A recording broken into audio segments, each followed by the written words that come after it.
hear the background noise. As soon as we start the rosary at the shrine, some people start screaming. But it seems to be drowned out when we're at the shrine praying the rosaries. You hear the noise, but it's not distracting, you know. You can still pray nice. What is that thing? Oh, this is to catch her, Michael. Okay. So I can call you Joe? Yes, Joseph. They call me Joseph, Joe. Joseph. Yeah.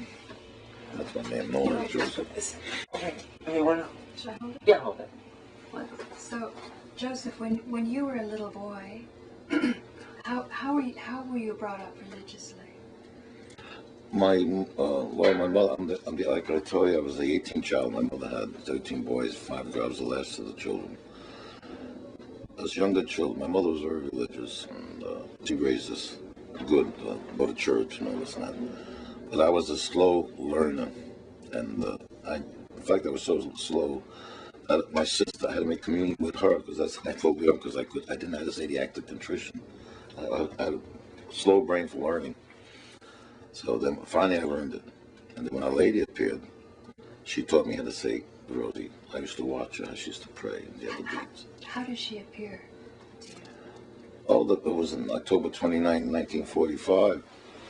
And a lot of children on that first night, it was all empty lots where the shrine is now. And it was near Halloween time. And in those days, we used to get little fires and cook the potatoes, you know, like Mickey's they called them. And we used to tease all the kids, you know. I was very fresh, a little boy, I think. all my friends were. And these other three girls, first of all, they said they sued Our Lady. Three little girls? 3 girls. Well, 2 white girls, 1 black girl. And Inez Brown, she was black. And I always thought she was white, and I didn't know nothing about black people until they called me retarded. I didn't know black until I was 22. Well, black. Because my father never So you probably didn't know Catholic or non-Catholic. No, my father, he used to bring black people in the house, and he was a construction worker, and he never wasn't prejudiced. So you grew up in an open-minded environment. Yeah, they called me retarded when I was 20. I said, "What is black?" I says, "I never noticed black people as being black." Did that bother you that they called you that? No, it didn't. But I was 22 years old when they told me, because I didn't think so. That was stupid. They said, I said, "What is black?" What are you talking? I thought we're all the same. I never distinguished this is why. So it's very clear you're not a prejudiced man. Oh no. And your family encouraged you to be open. No, they weren't prejudiced. No. They weren't either. No. So what happened? There's 3 little girls. So they all said they see the Blessed Mother, and everybody, they said, "Say on Our Father, Hail Mary." And a lot of the children saw Our Lady. They saw her standing there, but she didn't speak to none of them. So this girl, Roro, she says, "Jojo," they used to call me Jojo as a kid. And she says, "Say an Our Father." And I said, "I didn't see it. I don't see it." She says, "Say it with your heart and mean it." So maybe I said the Our Father. How did she know that? That's what this girl told me. Another child friend of mine. So that's what, maybe she was inspired to talk to me that way. I don't know. So let me slow down, because this is pretty important. Yeah. 3 little girls are seeing Our Lady. They were praying to Our Lady. Did they start praying first and then They stopped praying, yeah. And then. So do they usually pray, the 3 little girls? No, I don't know. Not really. No, I don't know.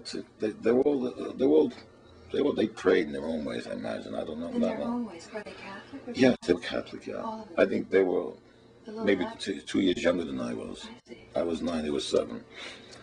And the one that said there was a Blessed Mother. They saw something. There was Our Lady. But all the boys and girls seen her the first night. It was a lot of boys. That's very sweet, isn't it? That little children on their own time after school in a lot. Because we were all playing. Because this was all empty lots. Where there's apartments. It was all big vacant lots. Yeah. Okay, so you have a nice neighborhood. Well, a lot of love. It's yeah. But then we're small. Now it's changed the area. But so anyway, so the 3 little girls are praying, and they see the mother, and you're not seeing her, but you know something is happening. Because I was getting jealous, I think. Why? Were they all looking at the same location? She was up where the statue was. That's where they were seeing her. And I think I must have been a little jealous because I wasn't seeing her. Okay. The Roro came up to me and says, "Jojo," she says, "say the Our Father and mean it with your heart." So apparently I must have said it that way. And that's when I saw her late. And that's when she called me. Because now we're down below where the fence is, because it was like an incline going up to a dirt front. And she called me Joseph. I was scared, but then when I heard her voice, I wasn't. It calmed me down. It was. You were scared when you saw her. Well, yeah, but I didn't vision. know. I didn't know what it was. You saw her just like you're looking at me. Yes, in this very, chair, very just very human. Yeah, very human. But very human. Yeah, like yes, because she spoke. She looked like her. But she appeared suddenly. She First just, there was just nature, and then well, they saw her there first. But see, when I saw her, she was standing there, and she called me Joseph. And what scared you at first? Which I didn't know what it was. But once he spoke, I wasn't afraid anymore. You were relaxed. I was calm. And what did she tell you? And so she said she wanted me to come here for 16 consecutive nights at 7 o'clock, pray the rosaries, and pray for peace in the world. So my mother... Was it needed peace in the world at that time? I think it was right after the war, they told me. It was after the Second World War. Right. But she must have known more wars were coming, the Korean War, the Vietnam War, and right. She must know all this was coming, And my mother went with my father to the doctor because he had hurt his back. And my mother believed my father gave me a slap. Didn't believe at first my father was he was a tough man, let's put it that way. I don't want to... Well, he didn't want to bring up an unrealistic child, probably. But my mother brought me back, and it was mostly in the beginning, in the first few days, a lot of neighborhood people were coming up there. I think on the fourth day, somebody down the street... Did you come at the same time? Yes. What I would have to say, Our Father, Hail Mary, Glory be, and she would come away. But some neighbor notified the New York Post paper. That was the first paper that was wrote something about the shrine in that paper. And before you know, thousands and thousands of people, hundreds and thousands would come to the shrine. Within days, because everybody... Every day, the crowds get bigger and bigger and bigger, and then people would come at me, and they would start pulling at me, trying to cut my hair. So my godfather, who confirmed me, used to carry me on the shoulder so that people wouldn't grab at me. As I walked, they would grab at me. So your godfather took care of you, so people pretty easily... So he brought me up to the shrine because you couldn't walk. You were like sardines. You had to, because so many people... Oh, it was crowded. Man, God. But everybody's believing in you. Well, people come. They were curious, I imagine, but there was a lot of sick people. I met more soldiers. And then the commander of a veterans hospital on Kingsbridge Road, the veterans hospital, he came here and he wanted me to go get permission to bring me to the veterans hospital because a lot of wounded veterans wanted to meet me. And then he thanked me. He says, all the fellow, that's why in those pictures you see all the medals, they were giving them, they said you did a wonderful thing to all these soldiers and sailors and whatever they were. I made them all happy. Because you were healing them, right? Well, they wanted to see me, and it was a big lift to them, No. Yeah, and it was nice. It was so beautiful. That the Mother of God was... Yeah, and it was good for them, to see me. They spoke to me, and they knew they still had life in them. They were giving up hope, I imagine, these young fellows. Exactly. Yeah. Now, you were the only one that saw her. Yeah, after the first night, yeah. After the first night. So a lot of the children, they came. The people from the neighborhood would come. Right. Would they see her? No. No, only you. Mm-hmm. But they would feel the energy, undoubtedly. Probably they did, yeah. A lot of people did. And they felt better, more hope in life? There was a lot of people. Let's see, they said to me at that time, I didn't understand that I would touch people and people would get cured. Would you touch them while you were seeing her? I had to touch them. I would put my hand on their head and I would say Hail Mary, and a lot of people got cured. At the moment people walked, people couldn't see, got cancer, all things I didn't know what they were, but they were very serious. A lot of miracles were happening. And how long was she there each time? I thought it was only about 10 minutes. And they were clocking how long I would be there. Some said 55, 60 minutes more. And you would be healing people all along? No, a lady was there. No, they couldn't move me. They said that I was like... Right. One night, this woman made me a white around it, and they made me this sweater.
people put folded papers there, and she would answer. And I used to say, how does she know it's written in each envelope? And she would tell me what to tell these people who left it. Then after that, she would start to say to stop the rosaries, and mostly it was just, she Excuse prayed. me, after that she'd say stop the rosary? Start the rosaries. Start the rosary. So first she would take requests? That was in the beginning. The first 4 or 5 nights, there was a lot of people leave messages there, the request to help them. Probably someone was sick and this, and they wanted these miracles and whatever it was. And then so people were really suffering. They wanted relief. There was a lot of mothers crying for their sons from the Second World War. They were missing in action. They bless the mother and they say, Joseph, pray for me, my son. They can't find him. And it's hard when a mother carries a child under her heart for 9 months. The bond is very strong, and some women can't take it. The loss of their child. It's very hard on the mother. The love the mother has for a child is unbelievable. A father's love could not compare to a mother's love to her child. And you understood this even at 8 years old, that Well, you were helping I knew, I felt bad for the mothers because they were crying, the poor people, because they brought me pictures, and I see more sickness sights of people. Oh my God, it was unbelievable. In those 16 days? Yeah, because they used to come through the hallway where you came in. There was a big dining room table here, and they would go out this doorway, and they used to shake hands. I had to put my hands on them, say a prayer over them, sick people, and they would put rosary beads around my neck, people. That's a lot of responsibility for a little boy. You're only Oh my God! And then everywhere I went, people would charge me, and they took me out to Indiana after the last night, the rest, because I was a Muslim and very nervous or something. And no matter where we stopped, people recognized me. And even in Indiana? Yeah, on the way going down to Indiana. People in Philadelphia, Pennsylvania, they were very strong Catholic people there. How did the word get out through the Catholic network? It was in every paper throughout the world. Every newspaper? Mr. Duffy, the reporter from the Times, he says you had more media coverage than anybody did, so, because of all these clippings. Right. Usually regular newspapers aren't Catholic and not so believing. But Yeah, I was in the Daily Mirror, the Post, the New York Times, Life magazine. I was in Life magazine, and all Italian paper, Aggresso, all that. I was in every newspaper throughout the world. In fact, people from Europe, that friends of my mother, they wrote, because they saw us in the papers in Italy. But how did you handle it as a little child? Because you're just a little boy, and people are having huge suffering. I think my mother more or less, when my oldest sister my mother died when I was only 12, 13, whatever I was, and my oldest sister became my guardian. Because my father had Parkinson's disease, and they wanted to take me away because there was a mine they could take care of or something. But she took a lot of the responsibility because I didn't understand what was going on. All these people, and they talk. I would answer questions, whatever they like doing. You were a celebrity. I don't know about a celebrity. No. Did you feel that you were getting a lot of energy from my life? I never felt special. I never felt any different. I just know what happened to me, and then I used to cry for help myself as later on years, and I used to say all these people were getting miracles and they're getting help. And I said, I'm praying. They said, how come you don't answer me? You mean because it was hard for you to? Nothing came easy for me. Trust me, nothing came easy for me. All my life was a struggle. And yet you're so optimistic. I was in the seminary. I don't know how many years I was there, and I never thought I was married. I never had a girlfriend. And before I know it, see, it's never too late. Our Lord found a girlfriend, woman for me to marry. Talk about that. It's very interesting. Well, my wife was from Boston. I was a virgin boy, never went out with a woman, to go to Mass communion all the time. And like I said, I always thought about it. But I had a little girlfriend. I was a little boy. This girl, I used to like her as a little boy. But she married this other Joe. She married Joe Valachi's son, who was a big time gangster down there. And I was very broke. I used to like her. And then I went away to seminary. I wanted to study to be a priest. I had the desire, and I had to try it. And if I didn't try, it would haunt me the rest of my life. That you have to try. And I went with the Benedict. I really loved the Benedictine. I still do. And they were very nice to me, and I didn't understand. Then working. And my professor said I had to get a job because I left the seminary. Come home. And I said, well, I didn't want to work, and I was very depressed, and I had to get a job. So finally, I got a job in Manhattan on East 45th Street. And then I was working, going to the shrine, and I used to see everybody getting graces at the shrine, and I'm like getting nothing, and nobody What would people get? What kind of graces? whatever they prayed for, whatever they came for, they were getting favors from Our Lady. And like what? Tell me. Like this one woman, Helen Healy, she wanted her nephew to get in the fire department. And I wanted to get into the fire department when I was a kid. They got in the fire, and because they had the connections, they all made their connections through the shrine. And I never got into the fire department. I wanted to be in the fire department when I was a kid. What do you mean connections through the shrine? Well, they met people that came to the shrine that were influential in the fire department, that pushed their names up further. But they probably also asked Our Lady? Well, I asked too, and I didn't get it. Did you ask? Maybe she had a different mission for you. I don't know. But I did the same thing. I'm doing the same thing, working. But it seems though the amazing things happen when you're most innocent, and like you were just playing with little girls in this big vision. The boys and girls we were praying. And then they said to pray with your heart. Yeah. That was when that's on the first night, October 29th. I wasn't 45. But when you used to go to church before then and you pray the Hail Mary, did you really expect to see her? No. And but this time with the little girls seeing her, you thought, well, maybe there's. But all the boys and girls who saw that first night, all the boys How and girls. many? There was a lot of us kids, like 20, roughly 20, boys and girls, anywhere from 7, 9, 10. Do you think the little girl that told you to pray like you really mean it, that she was very... She was the same age as I was real low, my friend real low. Do you think she was getting inspiration from the mother to tell you that? Well, I like you mentioned that, and I think back, maybe she did. Because it seems very wise for a Yeah, little girl. because the way she said that to me, it could be that she was inspired to talk that way to me. You know, because many priests and monks study for years and they still feel they don't know how to pray. Sure. And yet a little child can say, Sometimes when I go to the shrine myself now, if I don't feel like praying, I just sit there and I meditate. And you can feel the relaxation coming in you. And you can hear Our Lady, I can hear Our Lady talking to me and tell me what I should do, what's going on. When she talks to you, does she tell you why she didn't want you to be in the fire department? No, but I remember one time I asked her, I wanted this certain job. And she says, no, you're not going to get it. I said, well, I'm going to challenge and keep praying. She says, again, you're not going to get that job. So then I find that I resolved the idea I'm not going to get this job. So she had something else in mind for me. I'm in the hospital now. But it seems like you were talking about some of the Irish people that would challenge her. They were these doubtings. They were doubtful. They thought it was Italian propaganda this year. And they wouldn't kneel next to me. They would kneel way back where St. Michael's statue is. And this one night, so Mary Winters, she was a state RN nurse, and her husband was a transit worker. And they lived up in Montefiore. There was a lot of Irish people living around this area, and Jewish and Italian. Were they a little competitive with that? No, she was. No, they're nice people. They're all nice. But this is how this area was in the beginning of '45. And she was praying for her sister. I think she was a Dominican nun in Blarville, some place up there.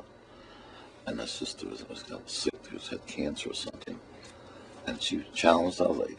You came here, and she says, cure my sister. And she saw Our Lady, the statue turned all blue, the statue up here. This one. And she saw Our Lady there. Turned blue. She come every night at 7 Arena Shrine. She was there up front praying with, and her sister was cured. The nun was cured. God bless her. Mary was a lovely woman. Then she moved out. Her husband died, and she moved out to Breezy Point, Long Island. But maybe she really cared about her sister. Maybe that's why she was challenged nice. She was a her. nice lady. Maybe you didn't But believe. there was a lot. I had a lot of those people who came like that. They challenged the lady. Yeah. But maybe when you. A friend of mine in Connecticut. I was just talking about her. John L. Sullivan and Corbett. They were big fighters in 1912 or whatever it was, 1913. And Corbett fought John L. Sullivan. And my friend Kitty McDonough, who was a shrine person here, that was her uncle or cousin, but her father was a Corbett. And they were related to him. And And she was a lovely woman, Kitty McDonough, and her daughter, our son Pat. Lovely woman, and she was a great devote. And then you had Mary, what was her name now? She lived up in 233 in Carpenter Avenue. God, I know her name. She had two sons. One was a diocesan priest, and the other son was a Maryknoll priest. And she was here with Alan. Alan was my age. So he's in the fire department. Two sons became priests. And Tom was her husband, a lovely man. And I can't think of her name. I can't think about it. Josephine Lynch, Mrs. Lynch. And she saw Our Lady. And our three sons saw Our Lady at the shrine here while I was seeing her. While you were? Yes. During those 16 days? Yeah, and she was a lovely Have you woman. seen her since? And then I went to see her. And she was in Misericordia Hospital. And Joseph, she says, pray for me. She says, I'm dying. I said, Mrs. Lynch, why are you dying? So Alan tells me that Father Oscar left the priesthood. I said, what? He says, Joseph, my mother's right. She says, I'm upset because Oscar left the priesthood. I was shocked myself. Because he was a nice, good priest. He was going big in the diocese, New York diocese. They were moving him up high. P.S. He got married. So these 16 days that you saw her, you said she was dressed differently each day? Different color every night, yeah. Well, maybe you can describe like the voice and the look, the whole thing. Well, someone, I remember they asked me what her voice sounded like. I said, this sounds like music from heaven. It was so beautiful. I couldn't describe it. It was so beautiful, her voice. They said, how old does she look? Well, I was very short for a little boy, and she didn't seem much taller than me, you know, as a little boy, you know. I don't think she wasn't taller than she, I don't know, maybe 5 feet, I don't know, something like that. I don't know, I estimate now. And she was... What were the different colors that she wore? Blue, pink, she was like black. But I had to stress out the last night, all in white and the gold. That's what I have to keep talking about this story. Really? Yeah. It was... It has to be this here, the last night. For some reason, this is what she wants to be known. With the gold star of David. What did the last night feel like? The last night, well, she said something wonderful would happen. And a lot of people said that the whale was supposed to repeat. Our Lady never said that. She just said something wonderful was going to happen. And this is what I think I was trying to tell you the other night. And after she left, because she never said goodbye. She just left until like she was coming back the next day. And after I heard all the people saying, look, look, look, and the sky opened up. Because I turned because I heard people saying, look, look. I've only seen the sky open up. And thousands of people that came throughout the years that came back visiting me, all told me what they saw Our Lady, all in white crown, sitting up and they saw her. Thousands of people saw her? But throughout the years, I would say thousands that came out to visit me into the shrine. They always, everyone had the same. They saw the sky open up and they saw Our Lady ascending into the sky. But you didn't say that. I just saw the sky open up and then they rushed me in here. Because people were grabbing at me and they rushed me in here. So each night she wore a different color. Just talk about like the first night. Do you remember which color she wore the first? She was all in blue and pink and all in black like the Lady of Sorrows. What was that made? Did that make you sad? No, but I didn't understand. I didn't understand. It's good when you What don't do you understand. understand by that now? Well, Because some people... I still don't know. Like to me, like a Lady of Sorrows, that she went through or something. But at that time, I didn't understand what my book meant. Probably compassion for the suffering in the world. Maybe, yeah, but I still don't understand what it's. I know one color's joy and happiness, and then the sorrow. Maybe you might be right there. Because she was near St. Michael's statue, and it was St. Michael's statue. That's where she appeared. But she appeared at different places. On the same spot, like 1, 2, Because 3. I noticed, like you say, you didn't become a fireman, but you work in the hospital and you like to help people. Yeah, I like taking care of working with the sick people. Yeah, most people don't like to be around sick people. I enjoy it. Yeah, why do you think that is? I don't know. Yeah. Because I feel so bad like this. But like today I work with babies, and I don't like working with little babies, pediatrics and newborns, and I don't. Who do you like working with? It was like when I'm around them, I catch their colds. Or if I've had colds, I catch a cold. I like working with older people. I like surgery, serious cases. Why do you think that is? I don't know. I like it. I enjoy it. I like helping them. And when the doctors used to do the rounds, I used to listen. I learned a lot about medicine, even though I wasn't a doctor. I was just a normal housekeeping worker there. And I used to watch everything they do. But I was doing nurse's aid work. And these two nurses, RN Christine and Doreen, as I'm leaving, I said, I'm going into the scrubbing job. She says, so when I left, she says, you left us. I said, but you were never certified. We're doing a nurse's aid work and housekeeping work. And she said, you left us. I said, but you were never certified. So I left. Do you think that you got energy from seeing her when you were young, that now you're a healer? Because I think, all human beings like to contribute. I don't know what energy. I didn't understand those things in those days. I just know that I was very active anyway. But now, because after 60 years... I still have a lot of energy. I should be... My daughter says people my age are in a nursing home already, and I'm still working. No, I mean, you have a lot of energy, but I mean that you enjoy working in a field, and you've never lost your faith. You never said... No. You never said this was my imagination. I didn't really see her. No. Do you think that her request to pray... When I get up in the morning, the priest said in church one day, how many people here get up in the morning and make the sign of the cross? I was the only one. I get right out of bed and make the sign of the cross. In other words, you're thanking God another day you're living, Right. But now I'm on borrowed time. Why do you say borrowed time? Well, because for a man my age, to die is you're ready to see our Lord. Why do you think you came to earth? What do you think you're supposed to do before you die? Well, you got to do good. He says, you got to build up the graces. Because when you go up in front of God, He's going to judge us for what good we did on earth here. And I try to do good. And help other people. Yeah, well, and whatever